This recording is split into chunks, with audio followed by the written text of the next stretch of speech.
तर हॅलो, चला आपण आता सगळ्यात पहिले गॅस ओपन करायचा आहे, म्हणजे चालू करायचा आहे। त्याच्यावर ठेवायची आहे कढई। साबुदाण्याची खिचडी ही उपवासाला मस्तपैकी खाल्ली जाते, पण मी ही काही उपवासाला नाही बनवते, कारण की मुलांच्या डब्याला म्हणजे असंच आज विचार केला मुलाच्या डब्याला बनवायची, तर आज बनवते।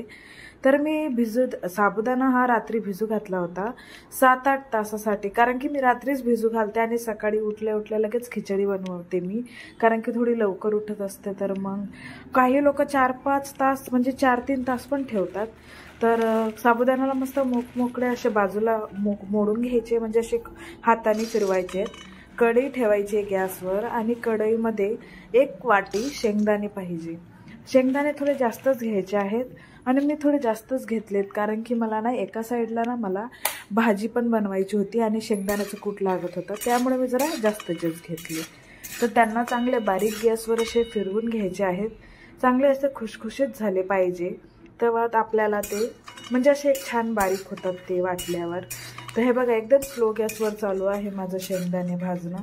साबुदाण्याची खिचडी ना मला माझ्या मुलांना खूप आवडते। माझा छोटा मुलगा आहे, त्याला तर खूपच आवडते आणि बटाटा जास्त नाही आवडत, त्यामुळं ना 1 बटाटाच घेतलाय मी, एकच घेतलाय। त्याचे साल काढून घेतले आणि त्याला बारीक कट केला आहे। 4-5 मिरच्या घ्यायच्या आहेत, त्यांना मस्त असं धुवून स्वच्छपणे त्यांना कापून घ्यायचं आहे। त्याच्यानंतर आता कढईवर आपल्याला तेल टाकायचं आहे। तेल जरा थोडं जास्तच टाका, म्हणजे थोडेसे ना मोकळे मोकळे होणार ते। शेंगदाण्याचा कूट टाकला तेव्हा पण ते मोकळे होतात साबुदाणा, पण आपण थोडंसं ना जास्तच टाकू, म्हणजे कसं थोडंसं ते सुटसुटीत झाले पाहिजे त्यासाठी। तर तेल टाकल्यानंतर आपल्याला टाकायचं आहेत मिरच्या, कारण की मिरच्या थोड्या फ्राय झाल्या ना का म्हणजे ते तोंडात पण गेल्या, अशा मिरच्या साबुदाण्यासोबत पण खाल्ल्या तरी पण काही ते एवढे तिखट लागत नाही। त्याच्यानंतर बटाटे टाकायचे आहेत। तुम्हाला जितके बटाटे तेवढे तुम्ही टाकू शकता, 2 किंवा 3। मी तर एकच टाकते, कारण की कसं आम्हाला बटाटे जास्त आवडत नाही, त्यामुळे एकच टाकायचं आहे। त्याचे सालं छानपैकी काढून घ्यायचे आहेत। दोघांनाही छान मस्तपैकी फ्राय करून घ्यायचं आहे। बटाटा ना जास्त म्हणजे लवकर शिजेल ना, त्यासाठी आपण तेलात ना मस्तपैकी फ्राय करायचं आणि मिरची सकट एकदम मस्त फ्राय करायचं आहे। तर बघा, असं आपल्याला ना थोड्या वेळ फ्राय करत राहायचं आहे, बराच वेळ, कारण की ते बटाटे पण शिजला पाहिजे ना। साबुदाणाला वाफ लागली की ती लगेच शिजतो साबुदाणा, पण आपल्याला फक्त बटाटा त्याच्यासाठी आपल्याला ना थोडा जास्त वेळ असं तळून थोडंसं घेतल्यासारखं करायचं आहे। हे बघा, तर मी या साईडला ना आपल्या शेंगदाण्याचा ना कूट पण केला आहे चांगला बारीक, कारण की मला एक साईडला भाजीला पण टाकायचा होता ना कूट, त्यासाठी मी एक्स्ट्राच घेतलेला आहे। तर हे बघा, आपले बटाटे आणि मिरच्या एकदम मस्तपैकी थोडे फ्राय झालेले आहेत। हे खायला पण छान लागतात बटाटे आणि मिरच्या सुद्धा। तर तुम्ही साबुदाण्याचा 1 घास घेताना त्यावेळेस मिरची पण खा, म्हणजे खूप छान लागते ही मिरची त्या टाईमला खायला। तर थोडं बोलायला थोडं हे होतंय, तर तुम्ही जरा त्याच्या लक्ष नका देऊ एवढं। तर आपल्याला आहे ना आता साबुदाणा टाकायचा आहे त्याच्यामध्ये। साबुदाणा थोडाच घालायचा होता, कारण की कसं जास्त कोणी खात नाही, फक्त मी आणि माझे मुलंच खातात। नंतर बारीक केलेला शेंगदाण्याचा कूट घालायचा आहे त्याच्यामध्ये। हा कूट जेव्हा घालतो ना आपण, तेव्हा ते साबुदाण्याची खिचडी अशी मोकळी मोकळी होते, अशी छान होते मस्तपैकी, आणि खायला सुद्धा छान लागते आणि खूप तिखट पण बनत नाही, कारण की लहान मुलं जास्त तिखट खात नाही ना, त्यासाठी मग जास्त कूट घालते मी। तर हे बघा, त्याला मस्तपैकी असं मिक्स करून घ्यायचं आहे। शेंगदाण्याचा कूट सगळं त्याला लागला पाहिजे साबुदाण्याला, तर असं फिरवून घ्यायचं आहे सगळीकडून, एकदम म्हणजे साईडनी सगळं एकसारखं फिरवून घ्यायचं आहे।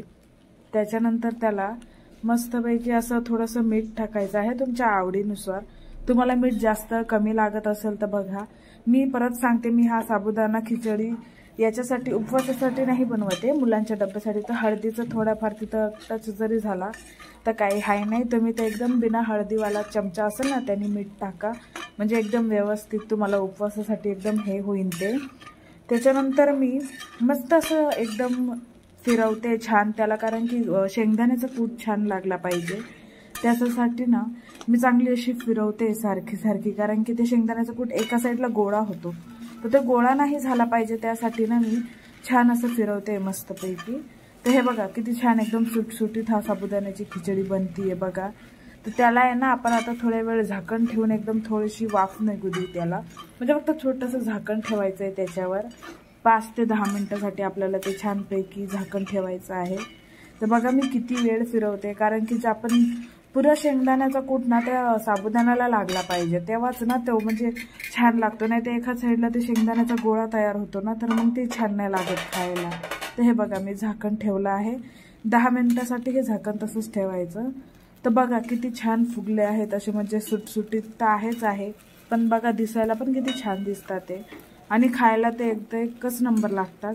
तुम्ही ह्या साबुदाण्याची खिचडी लिंबू पिळून किंवा दहीसोबत सुद्धा खाऊ शकता। तर आम्ही असंच खातो, आम्हाला दही आणि लिंबू चालत नाही, कारण की लहान मुलं सुद्धा आहेत।